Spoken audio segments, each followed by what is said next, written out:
Olubereberye essula ey'okutaano. Abantu abaasibuka mu Adamu. Kino kye kitabo ky'olunyiriri lwa Adamu. Katonda bwe yatonda omuntu, yamukolera mu kifaananyi kya Katonda. Yabatonda omusajja n'omukazi n'abawa omukisa. Bwe yabatonda n'abayita omuntu. Adamu bwe yaweza emyaka 130, n'azaala omwana ow'obulenzi amufaananira ddala mu byonna, n'amutuuma erinnya lye Seezi. Adamu yawangaala emyaka emirala 800 ng'amaze okuzaala Seezi. Yazaala n'abaana abalala ab'obulenzi n'ab'obuwala. Adamu n'afa ng'awezezza emyaka 930. Seezi bwe yaweza emyaka 15 n'azaala Enosi.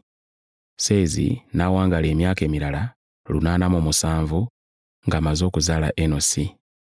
Yazaala n'abaana abalala ab'obulenzi n'ab'obuwala. Seezi n'afa ng'awezezza emyaka 912. Enosi bwe yaweza emyaka 9 n'azaala Kenani. Enosi n'awangaala emyaka emirala 815 ng'amaze okuzaala Kenani. Yazaala n'abaana abalala ab'obulenzi n'ab'obuwala. Enosi n'afa ng'awezezza emyaka 905.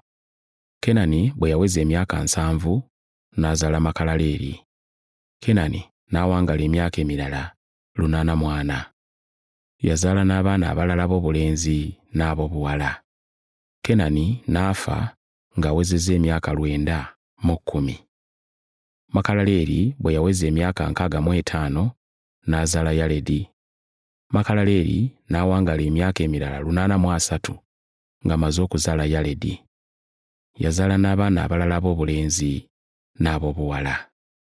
Makalaleri n'afa ng'awezezza emyaka 895. Yaledi bwe yaweza emyaka 162 n'azaala Enoka.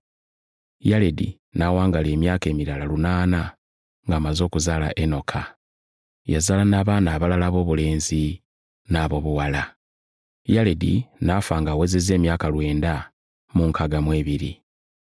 Enoka bwe yaweza emyaka 65 n'azaala Mesuseera. Enoka bwe yamala okuzaala Mesuseera n'awangaala emyaka emirala 3 ng'atambulira wamu ne Katonda. Yazaala n'abaana abalala ab'obulenzi n'ab'obuwala. Enoka yawangaala emyaka 365. Enoka n'atambulira wamu ne Katonda, so n'atabeerawo kubanga Katonda yamutwala. Mesuseera bwe yaweza emyaka 187 n'azaala Lameka. Mesuseera n'awangaala emyaka emirala 782. Yazaala n'abaana abalala ab'obulenzi n'ab'obuwala. Mesuseera n'afa ng'awezezza emyaka 969.